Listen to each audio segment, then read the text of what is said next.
সকালটা এতটা ভালো লাগে, মানে সারা রাত রাইড করার পরে সকালবেলা দেখাটা, এই যে আবহাওয়াটা, এই এখন যে আবহাওয়াতে আছি আমি, এই আবহাওয়াটা পাওয়া আসলে ভাগ্যের ব্যাপার। মানে এটা বলার মতো না, সত্যিকার অর্থেই খুবই ভালো লাগতেছে, খুবই ভালো লাগতেছে, খুবই ভালো লাগতেছে।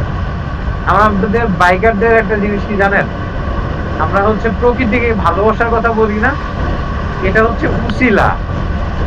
মূলত আমরা বাইক চালানোটা হচ্ছে আমাদের নেশা, যে নেশাটার কোনো নিরাময় কেন্দ্র নাই, যে নেশার কোনো ওষুধ নাই। এটা এমন একটা নেশা, তখনই শেষ হয়ে যাবে যখন আপনি মানে দুই চাক্কা যখন বিশ্বাসঘাতকতা করে আপনাকে বিলীন করে দিবে, তখন হচ্ছে আপনার এই নেশাটা মানে চলে যাবে।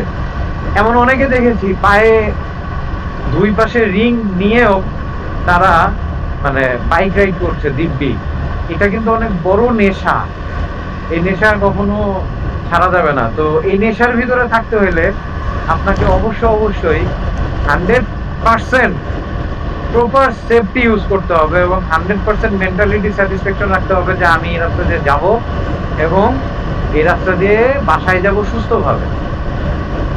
এটা হচ্ছে বড় কথা। আমার মেয়ে অনেক অসুস্থ, তারপরেও আমি আসছি, কারণ গ্রুপের রাইড বলে কথা। যদিও জানি ফ্যামিলি সবচাইতে আগে, তারপর আমি সবকিছু ম্যানেজ করেই আসছি। ও আমাকে বলেছে যে বাবা তুমি তাড়াতাড়ি আসবা, আমি তোমার সাথে চকলেট খাবো একসাথে বসে। আমি তাকে কথা দিয়ে এসেছি, হ্যাঁ বাবা আমি চকলেট খাবো তোমার সাথে, এসে ফিরে বাসায় ফিরে আমি তোমার সাথে চকলেট খাবো। তো আমাকে এই কথাটা রাখতে হবে। এইটা কিন্তু আমাকে বাসা পর্যন্ত নিয়ে যাওয়ার জন্য একটা ভালো ধরনের মানে ইন্সপায়ারেশন।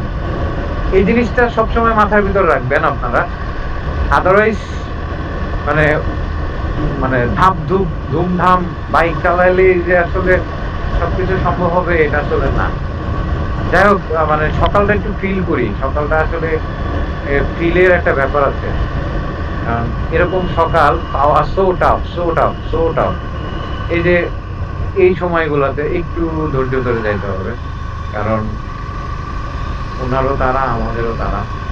যাই হোক, চলুন সামনের দিকে আগাই। সামনে টিম মেম্বার গুলো আছে, আমি লিড থেকে চলে আসছি পিছনে, কারণ সিঙ্গেল লেনে আসলে লিড দেওয়া সো টাফ, মানে যা বলার মতো না। যাই হোক, আমি তারপরও যাচ্ছি টুকটুক করে, মানে এভারেজ 70 দেখতেছেন আপনারা অলরেডি।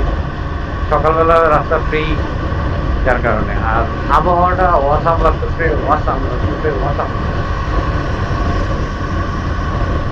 চলুন সামনের দিকে আগাই।